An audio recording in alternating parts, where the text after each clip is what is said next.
Hier soir, on jouait la première demi-finale de la Coupe de France de football et la petite ville des Herbiers, 16 000 habitants, s'est qualifiée pour la finale en battant Chambly 2-0. Alors les Herbiers affronteront en finale au Stade de France le vainqueur du match qui oppose ce soir Caen au PSG. En cas de victoire du PSG, je ne m'avance pas Yanis, vraiment c'est en cas de victoire du PSG, ce sont deux mondes qui vont se rencontrer. Alors le budget des Herbiers pour une saison, vous le voyez à l'écran, c'est à peu près 2 millions d'euros. Celui du PSG, bah voilà, c'est pas le même monde, 540 millions d'euros.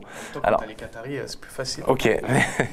On s'est amusé aux médias à comparer le budget du petit poussé de la Coupe de France au salaire de Thomas Meunier, qui est l'un des plus petits salaires de l'effectif du PSG. Regardez, Thomas Meunier, il gagne environ 3 millions d'euros par an, c'est-à-dire qu'en 8 mois, il gagne le budget de la saison des Herbiers. Voilà, c'est David contre Goliath, on vous a aussi mis Neymar pour avoir une petite comparaison.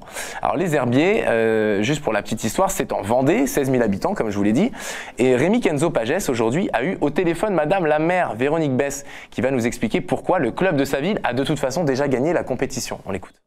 C'est toute une ville en fait qui est derrière son équipe depuis cette belle aventure de la Coupe de France. Toute une ville qui est aux couleurs de l'équipe des Herbiers et qui l'a portée jusqu'à cette belle demi-finale et puis maintenant cap sur Paris pour la finale au Stade de France.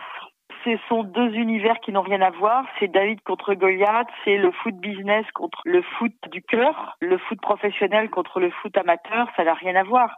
Mais la confrontation, elle est belle, le symbole, il est beau. Nous, c'est un petit club amateur. Et quand je dis qu'il y a de l'émotion, c'est que c'est vraiment aussi une mise à l'honneur de ces clubs amateurs avec des bénévoles, avec des supporters qui donnent beaucoup de leur temps pour que le club puisse aller le plus loin possible, en l'occurrence en Coupe de France ou en championnat. Pour la ville, c'est pas quantifiable les retombées, mais elles sont énormes parce que en termes d'image, c'est très positif puisque c'est une belle image. L'image des valeurs du sport, l'image de la victoire, de cette petite équipe, le petit poussé qui passe toutes les étapes. Donc c'est énorme pour la ville. Et puis c'est un gros coup de projecteur aussi parce qu'on sait maintenant situer en France sur une carte la ville des Herbiers qu'on connaissait pas forcément avant.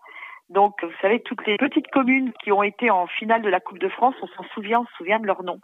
Donc, je pense que la ville des Herbiers, le nom de la ville des Herbiers restera bien sûr dans les mémoires et dans les annales.